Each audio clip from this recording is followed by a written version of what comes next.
I'm into public service talaga for 8 years.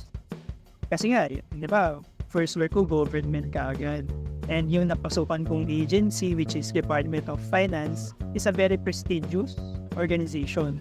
Siguro, having a successful life is having a comfortable lifestyle.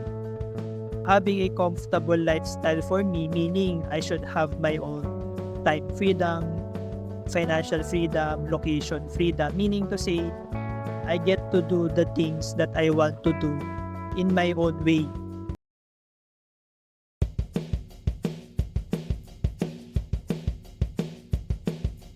Hi classmates, this is your classmate Jevi.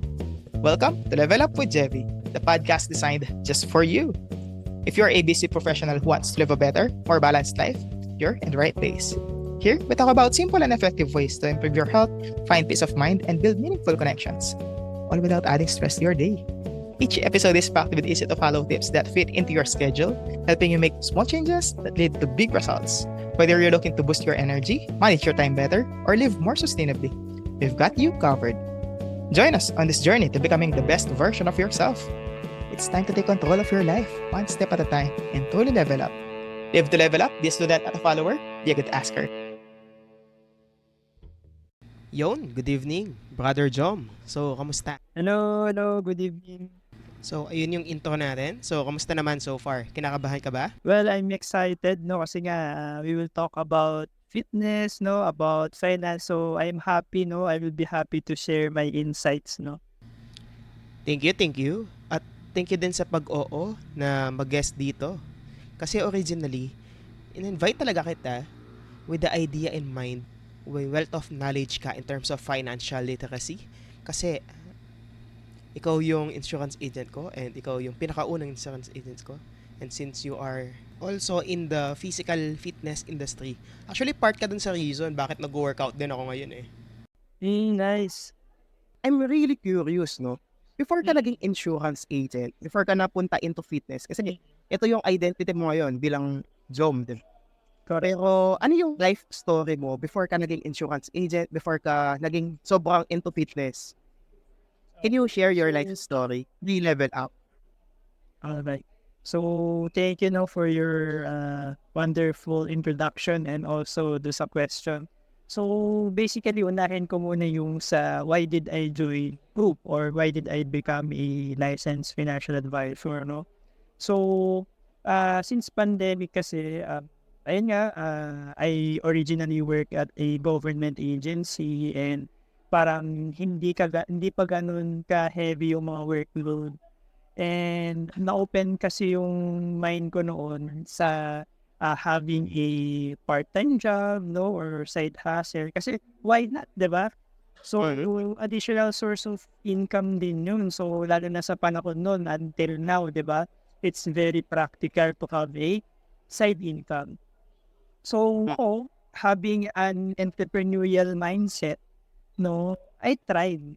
No, I tried without knowing kung magsasucceed ba ako. Kasi, di ba, you will never know naman, di ba, until you try. So ako, sinubukan ko lang and ayun, parang nag-work naman siya sa akin kasi nga, ayun nga, number one, I'm into an entrepreneurial mindset. Tapos, okay din naman ako sa usapang finance, investment. So parang inline din naman siya talaga sa career path ko. And hindi naman siya medyo naging challenging in terms of understanding how insurance work. Naging challenging lang yung sales part. Kasi nga, hindi naman talaga ako marketing people no, more on back office yung work ko before. Pero since I'm willing to learn, no, I tried. So, ayun. And now, I'm a full-time no, financial advisor and currently servicing 100 clients including you. Ayan. Oh, amazing. Your question? Thank you. So, regarding naman sa fitness, no? So, ayun, I started 2017 for ano lang talaga, parang more on trending lang kasi. So, especially yung nag-open up yung Anytime Fitness sa area namin. So, I subscribe, no? Parang more on na lang talaga, nakiuso lang sa parang workout until, ayun, 'di ba pag nag-workout, I believe, since you are working out then, JV, you felt that ano, 'di ba, yung parang, although masakit pero ang sarap ulit-ulitin dahil nga ayun, parang you feel ano, stronger, eh. And then ayun, up until na nakikita mo na yung results 'no, dun ka mas namo-motivate. So, parang ako, 2017 is my amateur year, and then since I became consistent, for 6 months and then I saw results 'no, I took it seriously na. So, ayun, hindi naman ako yung into competitive ano, parang competitive style 'no, or I don't want to become an athlete. Parang more of a hobby lang siya and talagang ano, healthy living or healthy lifestyle lang. Ayun, so parang, reason is ayun din, um, sa family kasi namin, especially I was inspired by my father 'no, nagwo-workout siya. So, since healthy living siya, I think it was ano, it is the big reason din or one of the big factor 'no, kung bakit ako nag-try 'no, na magkaroon din ng ganitong klaseng hobby. Instead of doing some vices 'no, talagang dito ko na lang kumbaga yung logo ko dun na lang sa subscription sa or membership sa ano, sa gym. Amazing, amazing. Ang gandang luho niyan, no? Kumbaga nagbabayad ka for your benefit din. Sobrang ganda nun, sobrang ganda nun. Pero Correct. before ka nagkaroon ng entrepreneurial mindset, ano yung work mo before? I am a planning officer sa Department of Finance.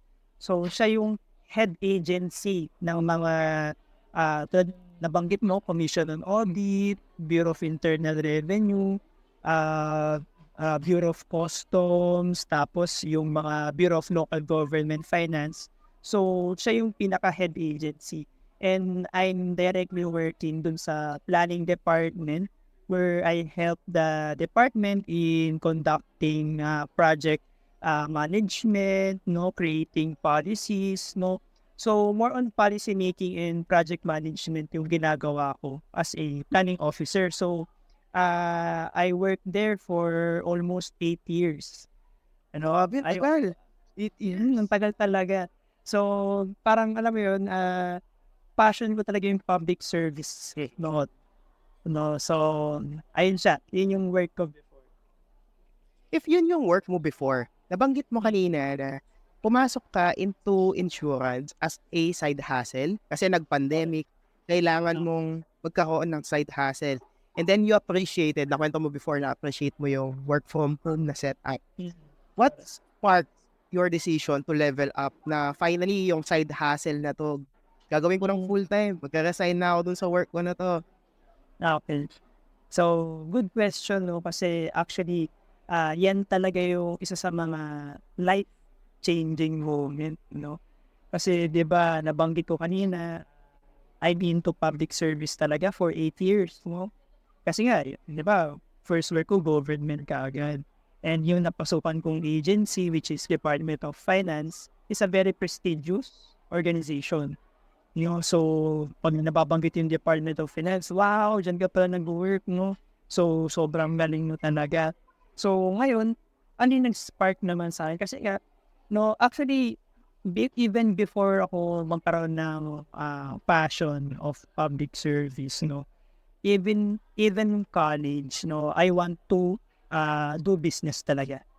Okay, even yung mga courses ko nung college are related to business, mga entrepreneurship, gano'n. So, nung na-introduce sa akin si Pru or yung pagiging insurance entrepreneur, ayun nga, tinry ko siya, no? And then, parang nagkaroon ng time na I have to choose between public service or being an insurance entrepreneur. So, parang I remember, papadala sana ako sa UK for a scholarship. And then, I need to decide if I will pursue, no, in less than a week. So, parang naggumawa ako ng pros and cons noon. Okay, and kasama na doon sa factoring ng magiging decision ko is my partner, si Donna. Diba? So, I believe, friend na rin ata kayo sa Facebook, no? So, yun. Yan. Good din siya, yes. So, ayun, parang nag-pros and cons ako. And yung naging trigger is, tinanong ko yung sarili ko, do I want this lifestyle until I became a 50 or 60-year-old man, no? Mhm. Or do I want this lifestyle na, alam mo yun, kasi I want the best life for my family. And I want to be honest, no? If you are working in the government, if you want the best life, no? Hindi mo siya ganun. I believe very subjective naman yung definition natin ng best life, no? Pero ako kasi gusto kong bigyan ng comfortable living, no? Gusto kong bigyan ng comfortable living yung magiging future family ko, even my family now. And I realize, no, there are so many negative factors, if I may say, no, if I stay in the government, no. Mhm. So, for one na lang siguro, in terms of promotion, hindi ganun kabilis. While Mm. parang nagawa ko actually yung income ko, na tinrabaho ko for 8 years sa government, nakuha ko kay Pro in 1 year na. Wow! Kumbaga, Amazing. kumbaga nalagpasan niya. Okay, Mhm. tapos, ayun, in terms of, one of the biggest factor din talaga is the time flexibility. No, kasi, ayun nga, parang naalala ko noon, pandemic, pero pinapapasok pa rin kami. No, very risky. Tapos, yun, overtime, no? And then, ayun, parang, even na nag-overtime ka, walang additional pay. Well, so, unlike dito naman, sa pagiging insurance entrepreneur, you give your effort and then it will be compensated. So, those are some of the factors na nag-trigger sa akin. But basically, yun yung practical reasons why I jump into being an insurance entrepreneur. Amazing, amazing. And until now, talagang di ka nagsasawang mag-aral pa rin eh. I can call you classmate kasi nakikita ko nag-a-attend ka pa rin sa mga trainings, sa mga Correct. seminars. Bakit ganon? Bakit ganon yung gigil mo? Well, actually, yung learning naman never stops eh. No, until nabubuhay ka, marami kang pwedeng matutunan. No, and ayun, you should always treat yourself as a rookie. Kasi you'll never know yung mga nakakasalamuha mong tao, meron kang matututunan na bago. Nabanggit mo yung always treat yourself as a rookie. I'm always humbled lagi, lalo na pag may mga bago ko natututunan, especially yun nga, dito sa nature of work ko kasi, iba't ibang tao yung nakasalamuha ko. And since iba't ibang tao yung nakasalamuha ko, I get to learn different experiences, no, insights, ganun, about different aspects eh. Mapa business side, no, mapa personal side man yan, family side, no. So, parang in that way, if I treat myself as a rookie or a beginner, no, pwede ko siyang ma-apply or ma-execute in my own life. So, yun yung magandang aspect doon or isa sa mga magandang thing dito sa nature of work ko kasi I get to talk with different people and alam mo yun, nakukuha ko yung ginagawa nila nang walang bayad. You know, para kakausapin ko lang sila and then, ayun, up to me kung gagawin ko siya or not. Amazing, amazing. And, naalala ko kasi every offer mo, you have to find out kung sino yung kausap mo, ano yung ginagawa niya, ano yung business nila. And, kamusta naman yung mindset mo? Hindi ka ba, nakakatulong ba talaga siya? Or minsan, umabot ba dun sa point na, tama pa ba yung ginagawa ko to? Mag-shift ba ako dun sa ginagawa din yung client ko? Ganun. I see. Well, for me, no, hindi naman siguro, hindi ko alam yung proper term, but I also do filters, no? If I find something na hindi naman aligned sa ginagawa ko, no, I do filters naman. Kumbaga, ang ini-execute ko lang is what are the things that can help me. So, yun naman yung mga talagang ina-absorb ko. So, hindi naman necessarily na kapag may narinig ako isang bagay, no, parang gagawin ko na siya. So, kumbaga, kung ano lang yung nag-pick ng interest ko, so, yun yung pwede kong i-apply or not. Ayun. Amazing, amazing. Ang galing mong discussion mo dun sa filters and I believe siguro yung pinaka-related dito is yung focus. Kasi may complete idea ka kung ano yung end goal mo eh. Correct, Gusto mong correct. makuha to, gusto mong makapag-close ng client. So, you have to get the idea kung sino yung kausap mo. Pero, lahat ng maririnig mo, if hindi siya related or hindi siya aligned dun sa goal mo, okay, filter natin siya. Correct. And since nabanggit mo kanina yung best life, ano yung kino-consider mo as a successful life? What does a successful life mean to you? Well, actually, if I may relate it, why did I join Pru, no? Siguro, having a successful life is having a comfortable lifestyle, no? Having a comfortable lifestyle for me, meaning I should have my own time freedom, financial freedom, location freedom, meaning to say, I get to do the things that I want to do, no? In my own way, no?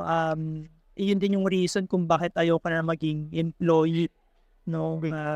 Ayun, I believe lahat naman ng mga business person, yun din yung reason kung bakit sila turn into business, no? Kasi eventually, if they were able to fight, no, or they were able to thrive in their own businesses, no? Basically, yung tatlong nabanggit ko na yun, time, financial, and location freedom, no, will eventually lead to a success. No? So for me, yun yung definition ko ng successful life. Kaya rin ako naging insurance entrepreneur. Amazing, amazing. Ang ganda nung idea mo kung paano yon. Pero, naku-curiousan ako, ano yung mga na-build mo na habits even before? And ano yung mga continuously ginagawa mong habits sa ngayon that keeps you on track, that keeps you leveling up kung ano yung mga plans mo? Okay, good question. No? Kasi when I was an employee, hindi talaga ako organized person. Okay. But what one of the things that I learned, no, especially kapag nagbi-business ka or if you are an entrepreneur, isa sa mga biggest thing that contribute in their success, do sa mga successful businessmen, is dapat you have to measure or you should have a logbook of your activities. Kasi 'di ba there's a saying, if it gets measured, it gets done. No. So kumbaga, yun yung isa sa mga naging habits ko na nagkakaroon ako ng daily time box ko kung tawagin. Kumbaga, nilalog ko ano ba yung top daily goals ko na kailangan ko magawa. No, ano yung may calendar din ako. Tapos dapat naka-plot doon yung goals ko in the day. So tapos every week or every weekend, no, particularly every Sunday, kaya tomorrow gagawin ko to. Nagkakaroon ako ng personal assessment. Kumbaga, ano ba yung ginawa kong tama nung last week or ano ba yung ginawa kong mali kung bakit walang results. So, parang naging habit ko siya para at least not only for me to identify what are the lacking, no, kaya walang result, no, but also nag-contribute siya on how I become a successful here in my industry. Amazing, amazing. Tapos, curious ako, kasama ba dito na kino-consider mo yung habits na pagwo-workout? Does it help you kung ano yung nangyayari ngayon dun sa overall lifestyle mo? Kasi nakakapag-insurance ka, nagagawin mo pang mag-workout consistently. Part ba nito yung time management? Kasi nabanggit mo kanina, what gets measured, gets done. Totally, no, I believe nag-start tong pagiging discipline ko dahil sa pag-workout, no. So paano ba siya naka-contribute yung pag-workout ko? Since sinisimulan ko yung workout ko every morning, no. Actually, most of the time yun yung unang-una kong activity sa umaga, yung pag-workout kasi it helps me to parang refresh my mind, no. Give energy to my body para mabuhayan.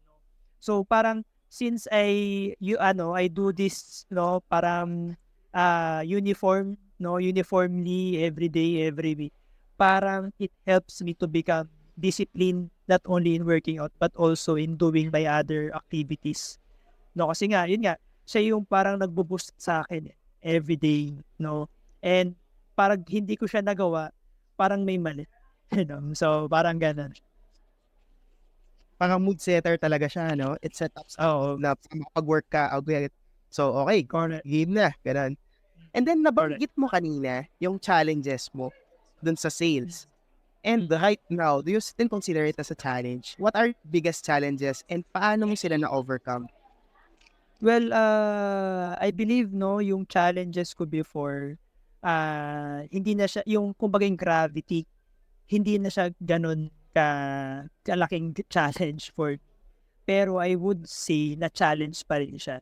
So, yung one of the biggest challenge na I would say, no, is, meeting new people, no, challenge siya, no, kasi even though I'm more than 1 or I'm almost 5 years in the industry, challenge siya kasi iba-iba naman tao yung nakakasalamuha mo eh. Hindi naman siya yung si Jevy tapos si Jevy pa rin. No? Although I know how to communicate, I know how to start the communication, no? Pero since different personality, different attitude, no? Different person totally. So parang biggest challenge on how I will communicate or how will I talk to this person.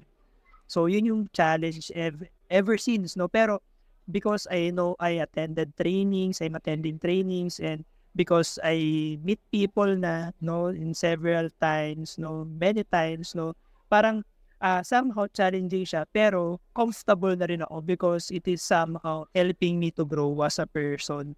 Kasi, di ba nga, yung mga challenges, it is something that get you out from your comfort zone. Tama, tama. Ayan. And sobrang curious ako, paano mo na-overcome yung challenges mo sa communication? Right now, how do you do your communication with your clients?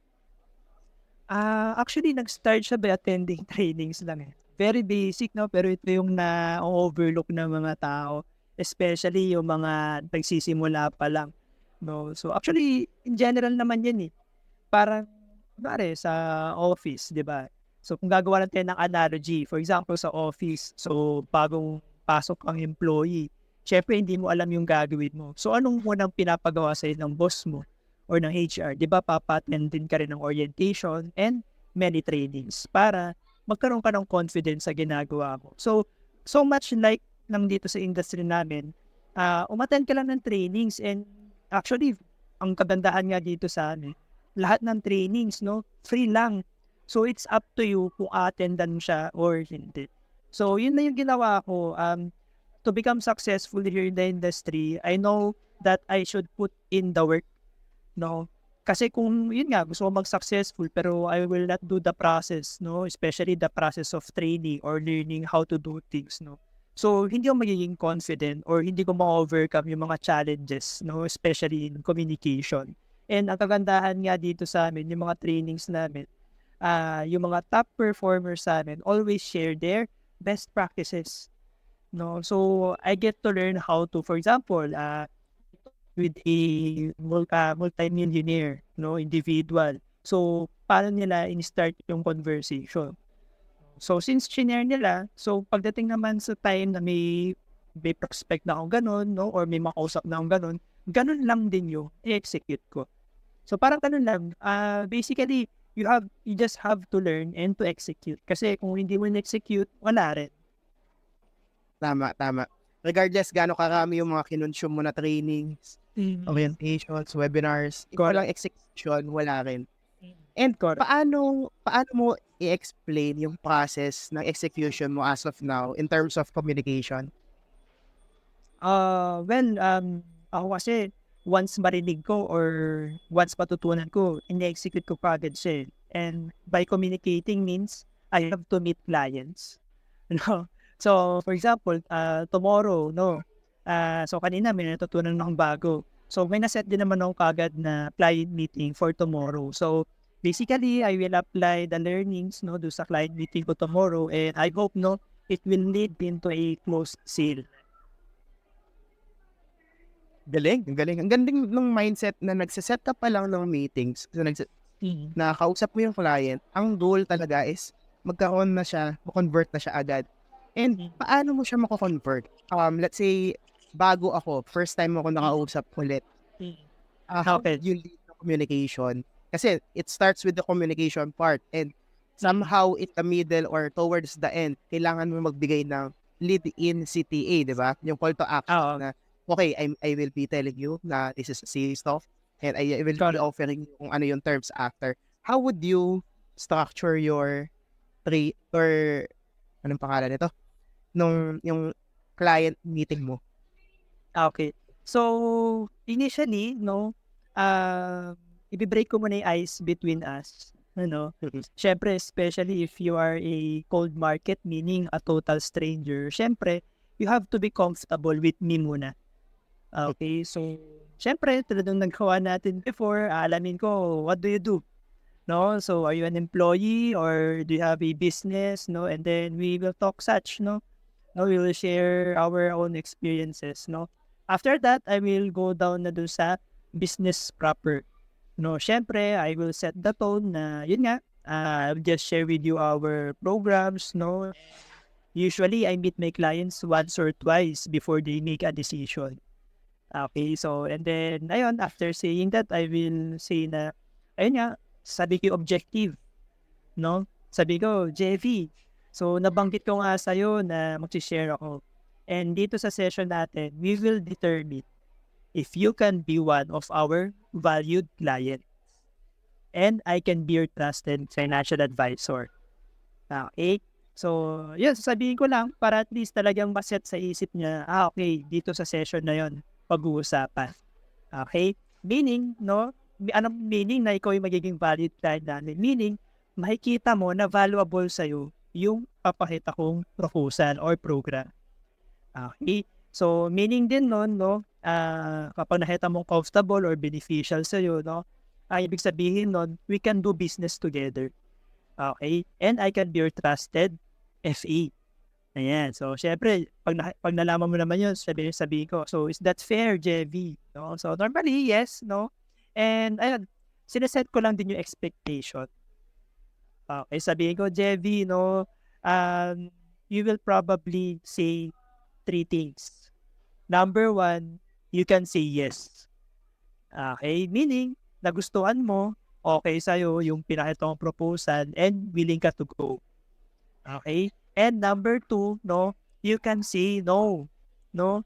So, it is perfectly to say no. No? Walang hard feelings kasi part of the business yun eh.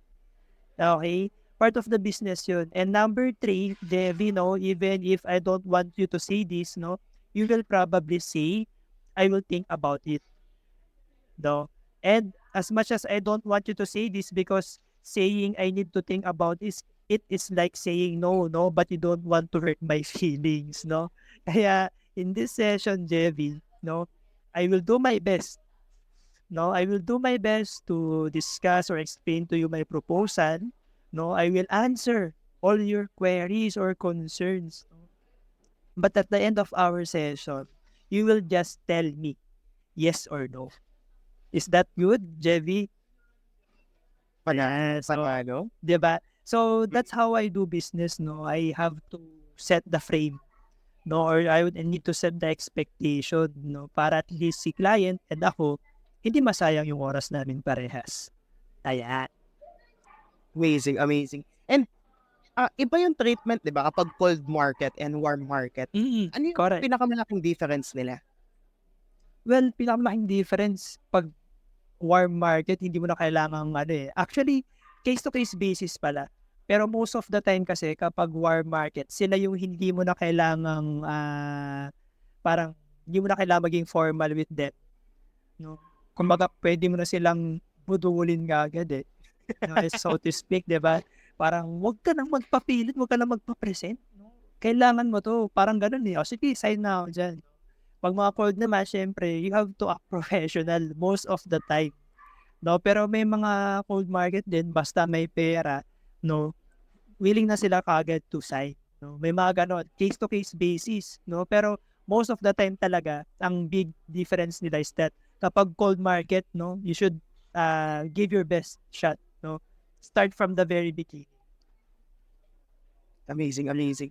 And yung paggawa mo ng insurance and yung pag-offer mo, yung pag-character building mo na to, nakatulong din ba siya dun sa work sa physical fitness mo? Is it complementary? Well, not directly, but indirectly, I must say yes, no? Kasi, because I have time flexibility, no, I cannot miss, no, a workout unless, no, talagang rest day ko siya, no? So, directly, hindi, no, pero indirectly, no, nakaka-contribute siya. Kasi, due to time flexibility talaga. Galing. Ang galing ng idea ng time flexibility. And you mentioned yung rest day. How important na kailangan may rest day? In terms Ako, of very, workout and ito, yung dun sa pag-sales natin, syempre. well, very important ang rest day, kasi in general, no, kung hindi ka, kumbaga, hindi ka magpo-pause, no, talagang ma-overwhelm ka. Kumbaga sa sasakyan, 'di ba, mag-o-overheat ka. Okay. So, kailangan, 'wag mo abusuhin yung katawan mo, no, kailangan bigyan mo rin siya ng rest day to recover your muscles, no. Kasi kapag hindi mo binigyan ng time to recover your muscle, no, baka naman mag-lead yun sa injury. And yung pag-wo-workout mo, kung gusto mo siya maging long term, no, dahil hindi mo binibigyan ng rest day, baka maging short term goal na lang 'yan kasi nga prone ka na sa injury. Ayun. Nabanggit mo yung short term kasi normally ang mga sineset natin na goal is long term, di ba? How would you identify na malapit na ako mag-burnout, malapit na ako may injury, or kailangan, before ka mag-start with anything, regardless kung fitness man to, kung career man to, you have to have this idea na kailangan talaga may pahinga. Mm. Well, naniniwala ako kasi do'n sa mindset na one step at a time din. I don't know kung tama ba yung or related siya, pero parang what I'm saying is that, ah, hindi siya pabilisan, no, hindi siya pabilisan, no, but it's a kumbaga, it's a marathon, no, na hindi mo kailangang, pagsabay-sabayin, okay, or hindi mo kailangang sobrang bilisan. Kumbaga ang mahalaga is yung journey, kumbaga kailangan enjoyin mo lang yung process, no, kasi kung hinayaan mong mapagod tapos ma-burnout ka, puwede yun mag-lead into quitting, no? Yun naman yung masama, no? So, actually related yung quitting lalo na 'pag na-injury ka, 'di ba? Siyempre 'pag na-injured ka, no, 'di mo alam kung yung injury mo is permanent or kung temporary lang, 'di ba? 'Di mo alam, eh. So, kapag permanent 'yan, wala na, 'di ka na makakapag-workout, no? Same goes sa other rin, personal goal, professional man 'yan, no, or business, no? Kailangan 'wag mo hayaang ma-burnout ka sa ginagawa mo. Kasi 'pag na-burnout ka, ayun, baka makaapekto rin siya sa health mo talaga. What is the permanent or ano yung the best na status na as much as possible dapat yun yung permanent status ko? Dapat ba lagi kang up to shape? Dapat ba lagi kang perfect shape, ganon? Or ano yung level na idea mo to magkaroon ng yung mindset na maayos, na ma-absorb mo yung mga inaaral mo, na safe pa rin? Well, ako, siguro kung, correct me if I'm wrong, siguro yung status na what I will say is that dapat yung status mo is dapat nasa status of calm. Okay. Calm or parang composed, no? No, kasi kapag calm and composed ka, hindi ka mangangarag sa mga gagawin mo, okey? And dahil composed ka, no, confident ka, no? Confident ka in all other aspects. It applies in all other aspect na kapag calm and composed ka. Minsan may kausap tayo na kakabahan ka or kasi nabanggit mo din kanina na kasama din sa fears mo is meeting new people, di ba? Were there a time na nahihirapan kang kausapin yun or parang kumpleto na pala yung may insurance na siya, may financial literacy siya, parang napaisip ka, ano pa yung pwede ko idagdag sa kanya? Well, actually recently may nakausap akong ganyan, no? So, yung question mo ba is how did I manage to Yes. Were you able to stay calm, composed, and confident? oo. kasi sa nature of work ko naman, no, JB, is that ako naman, no, as a business person, I just offer my services.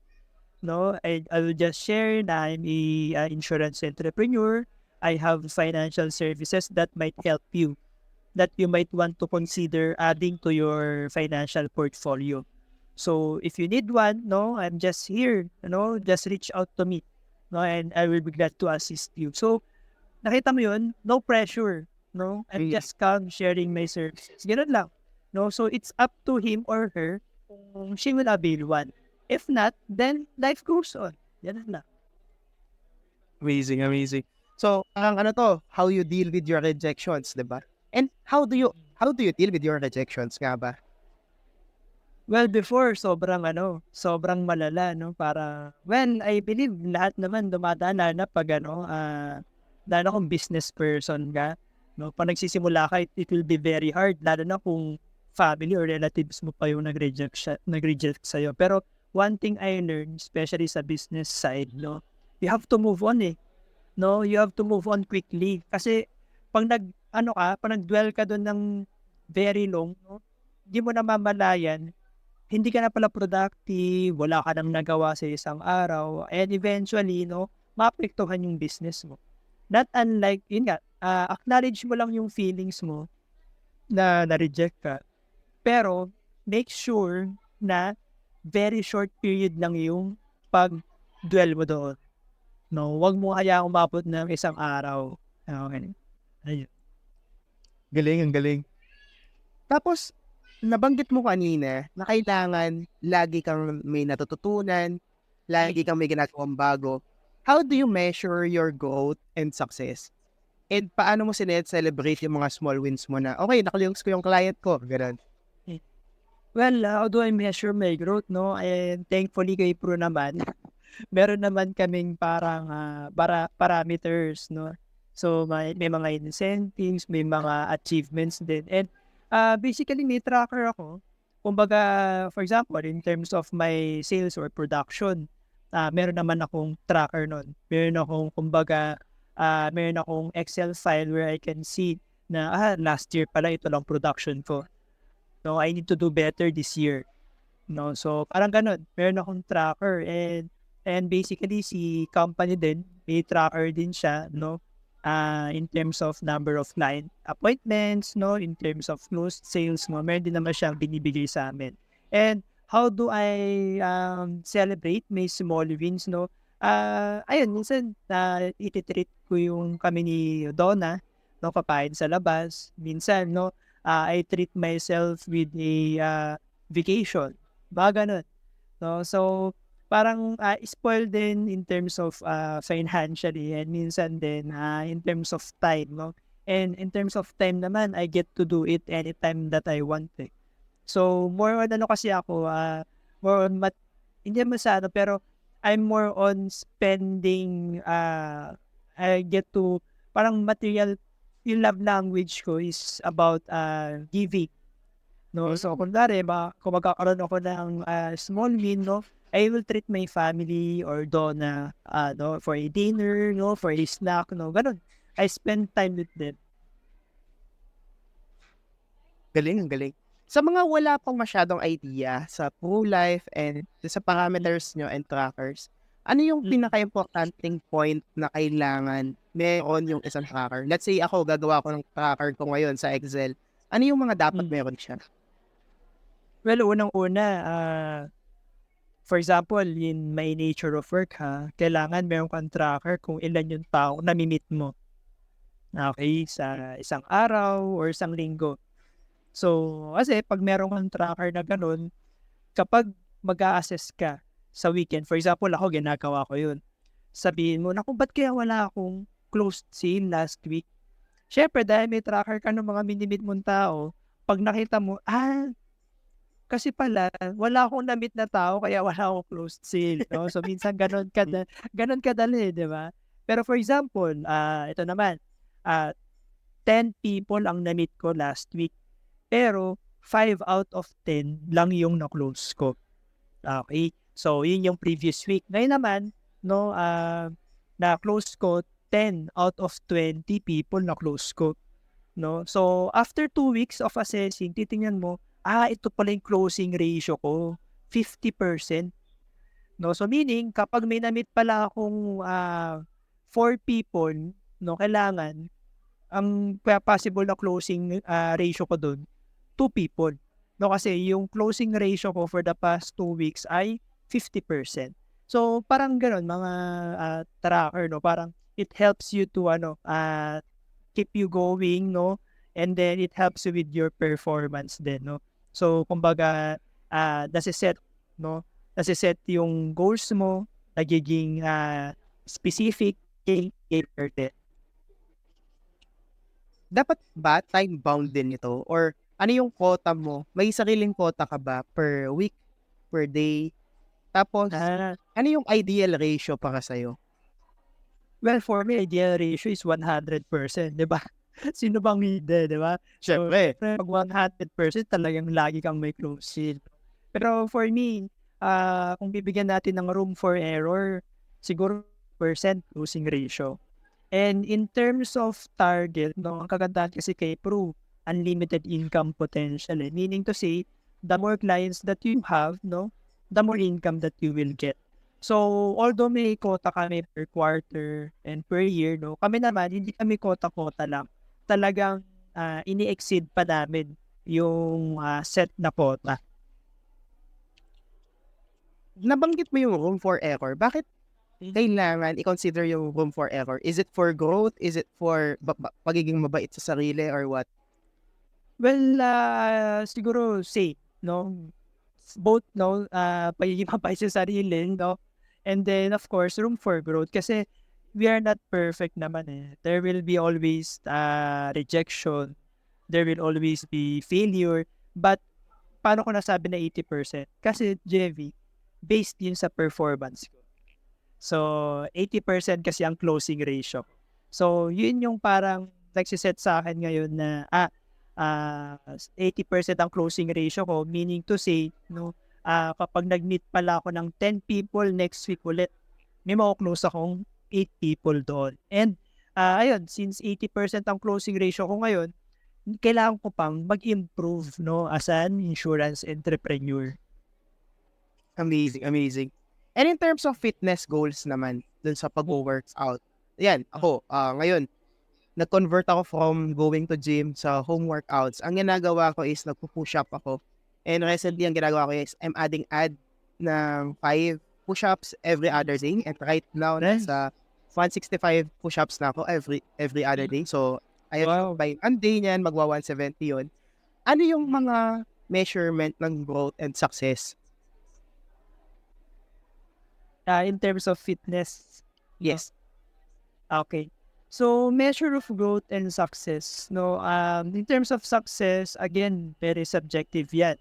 So, ako, if I will measure my success sa fitness, no? Ako kasi, gusto ko confident ako eh. And when I say confident, I need to look good in my clothing, no? So, kailangan fit, no? Parang ako, so, ganoon ako. So, subjective siya for me. So, in terms of growth naman, no, actually, it will be the same as success eh. So, I will think na, if you still, no, if you keep seeing results, JV, no, I think, that will you say na successful yung ginagawa mo sa fitness, no. So, for me, kung pag-uusapan yung success, you should have your own goal, no. For me, gusto ko maging confident in my looks. I want to be confident in how I dress, no? So, parang ganon. And in terms of growth, I think parang makaka-attribute siya on how you train, no? How discipline, no? Sa pagtitrain, no? And also, yung growth, I think, for me, growth, yung in terms of naman, on how you look, no? So, for me, no, ako naman kasi, although I'm not an athlete, pero syempre, may mga ina-idolize din tayong mga bodybuilders. No? So, parang in terms of growth, no, yun din yung parang, buti na lang sa fitness first, may mga body composition tracker sila. So, hindi ako nahihirapan to track my progress. So, parang ganun. Amazing, amazing. So sobrang dami ng mga advice na nabanggit mo. Pero syempre kailangan nating humingi ng parang summary, 'di ba? What advices would you give to our classmates in terms of fitness, in terms of career? Kasi as of now, ikaw isa ka dun sa mga ina-idolize ko eh. Somehow, alam mo yung ginagawa mo yung gusto mo, working at your own time, at your own pace, and at the same time, fit pa din. Eh kasi hindi lahat ng insurance agent na kilala ko talaga is fit.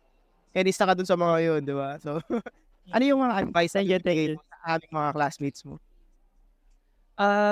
One thing for sure is that you have to start, no? And when you start doing your fitness, no, make sure na aligned yung ginagawa mo to contribute, no, to your fitness goals. Kasi may iba dyan, sabihin, sige, 2025, start na ako mag-fitness, mag-enroll sa gym, no? Start na ako magpaganda ng, for example, goal niya, magpaganda ng katawan. Kasi may iba naman dyan, Jevy, na mag-gym for ano lang, papawis, no? Pero for me, no, siguro to set an example na lang, if you're into fitness and if you want to look good, if you want to have a when you say that, how can you say that? Toned body, no? If I must say, kailangan align lahat ng ginagawa mo. So when I say aligned, dapat yung nutrition na kinakain mo, tama. When I say tama, hindi dapat junk food yan. Hindi dapat mga trash food. No, hindi dapat maasukal, matatamis, hindi maalat, mataas sa cholesterol. So dapat aligned siya. No? Bakit? Kasi kung hindi aligned yung mga nutrition mo, wala rin. No, wala ring silbi yung pag-workout mo. Kumbaga, niloloko mo lang yung sarili mo doon. Kumbaga, ano, so ganun siya. And ano pa ba? In terms of nutrition, and then dapat sa sleep, no? Kailangan tama yung hours of sleep mo. Kasi kung hindi tama yung hours of sleep mo, tapos bigla kang nag-training, no, nagbuhat ka, baka mapahamak ka pa nun. So, kailangan, kapag magti-training ka, lalo na pag yan nga, into fitness ka, kailangan, parang, although hindi ka officially an athlete, pero treat yourself as an, athlete, no? Kasi nga, nagti-train ka. Okay, so dapat, aligned yung mga yun, no? And then, ayun, nasabi ko na just start kasi mahirap yung yung umpisa eh, di ba? Marami dyan yung sinasabi lang, parang you should walk the talk. Okay, and for me, no, ayun, nakatulong din talaga yung time flexibility ng work ko, no, because of, ayun nga, time flexibility, no, I get to meet clients, no, do sa set time ko, no, do sa parang agreed time namin ni client, no? And then, ayun, just start lang and make sure na lahat ng mga goals, no, kailangan align dun yung ginagawa mo. And then, ano pa nga yun, JV? Baka may na-miss out ako. Yeah, in terms of career naman, ayan. Ayan, okay. So, in terms of career, I think, no, especially sa mga Gen Zs and millennials like us, no, I think, no, first thing is you have to find what you love, no? Kasi if you already know what you want to do in life, no, I think it all follows, no? Kasi kapag lost ka, marami kang gagawin eh. No, marami kang gagawin. So, kapag marami kang ginagawa, wala kang focus. So, first things first, no, Jevy, na masasabi ko rin sa classmates natin, kailangan alam nila yung gusto nila mangyari sa buhay, no? Wala namang masama kung marami silang gustong i-try, pero at the end of the day, no, kailangan meron kang isang bagay na gusto mong i-pursue talaga. Okay? Kasi ayaw mo pang habang buhay na feel lost. Okay? And then, ayun, once you find that one true love, no, kung tawagin, no, enjoy the process, no, focus, no. If you see no results, keep working, no? If you see results, keep working lang, no? Until you find your success. Grabe, grabe. Nakaka-relate ako dun sa keep going, no? Kasi after nung focus, kasi lalo na sa fitness, sa mga kamukha ko na medyo malusog talaga, hindi talaga lalabas doon yung result after 6 months. Correct. Diba? Tapos nabanggit mo kanina na dapat tama yung nutrition, yung sleep, Correct. tapos treat yourself as an athlete. ano yung kino-consider mo ngayon? Ano yung mga comfort foods mo in terms of nutritions and good food? Well, comfort food ko is oats, no? Actually, pre-workout ko is oats with peanut butter and egg white, no? So, minsan bukod sa pre-workout, ginagawa ko na rin siyang snack, no? Para at least hindi masyadong cheat, no? And then, ayun, siguro, share ko na lang din sa classmates natin, kapag into fitness ka talaga, kapag into fitness ka lang talaga ha, most of your food dapat hindi malasa kung tawagin. Masarap talaga? Oo, kailangan hindi marinated. Tapos, more on condiments lang talaga. When I say condiments, hahaluan mo lang siya ng mga salt, pepper, no? Onion, no? Garlic. Yun lang yung pampalasa talaga. Kung gusto mong magkaroon ng faster results, no? As in, dahil walang halong lasa yung kinakain mo, talagang, lang siya, pure nutrition. Pure meat, no? Pure, sabi natin, pure fiber, no? Talagang dun lalabas yung results, no? Kasi, kung for example, in just 1 week, ginawa mo nga yung meal plan mo, pero the following week, nag-splurge ka na sa iba't ibang klase. Iba na talaga, no? So, yun yung mali naman. So, kapag into fitness ka talaga and you want to see results, 3 to 6 months, kailangan discipline ka dun sa ginagawa mo that will contribute to that particular goal. No, especially do sa body, no, do sa fitness goal na gusto mo mangyari. Ayan. Tapos in terms of sleep, as of now, ilan yung average sleep hours mo? And ilang oras yung ideal sleep? Well, for me, 7 to 8 hours. Ako ngayon, average 7 hours eh. So, parang madalang na lang ako naka 8 hours. And yung ideal sleep, I would say 7. Kasi bukod sa medyo sapat, no, it keeps you alert. Grabe. Bakit mo na-identify na you have to treat yourself as an athlete kung gusto mong pumayat? Anong klaseng mindset Ah. yung tawag dito? Kasi di ba yung mga athlete, disciplined yung mga yan. Di ba? So, dahil discipline sila, when I say discipline, kailangan meron silang calendar, kailan ba sila mag-train. Minsan, araw-araw ba? So, iba naman, dahil athlete ka, dahil yun nga, gusto mong ma-achieve yung for example, mga mga sprinter, yung mga tumatakbo, kailangan hindi ka masyadong mabigat dyan. So, syempre, may diet kang susundan, no? All the way do sa competition na nilook forward. So, parang ganun lang din sa normal or average people like us. Kung may ginogol kang body, no, ideal body for you. For example, 3 months, 6 months, ganito yung gusto kong maging katawan, no? Yun yung kailangan mong iset na timeline for you to achieve that goal. And meaning to say, kailangan discipline kang mag-training all the way to that target. Kailangan discipline kang kumain all the way to that target, no, that timeline. Kasi once hindi ka maging discipline, once ma-deviate ka lang, no, wala talagang mangyayari. No, niloloko mo lang yung sarili mo nun. Kumbaga, parang balde na may butas or timba na may butas, 'di ba? No, pinapatulo mo yung tubig pero tumatagas din. So, alam mo yon, walang kwenta. No? Hindi naiipon, hindi na-achieve yung level of water, kumbaga. Amazing. Maraming salamat, no? Grabe yung mga learnings na na-share mo ngayon, Brother Chom. Thank you. By the way, may mga tao ka bang gustong pasalamatan? May gusto ko bang i-promote? May gusto ko bang sigilin ng utang? Ayan, this is your chance. So, firstly, I would like to thank you, Bro JV, for inviting me here.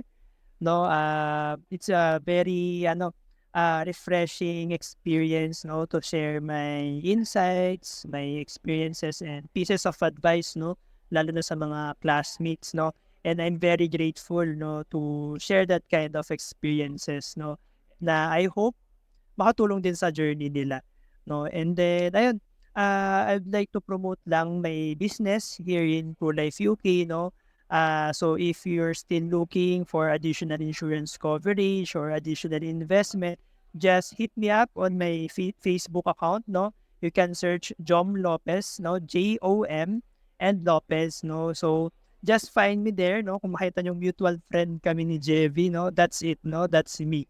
So, ayan. And then, ano pa ba? Ayan guys, no? Be financially prepared, no? And ayan, keep staying healthy lang din, no? So, ako rin actually sa reason kung why I keep myself fit and healthy because for my clients, no? Para at least if something happens, no, there will, their financial advisor will be there for them. Amazing, amazing. Thank you so much, Brother Jom. And tingnan natin, malay mo magka-next episode to, di ba? And maraming salamat din sa pag-oo. Thank you, thank you. Bye-bye. Thank you, Jebby.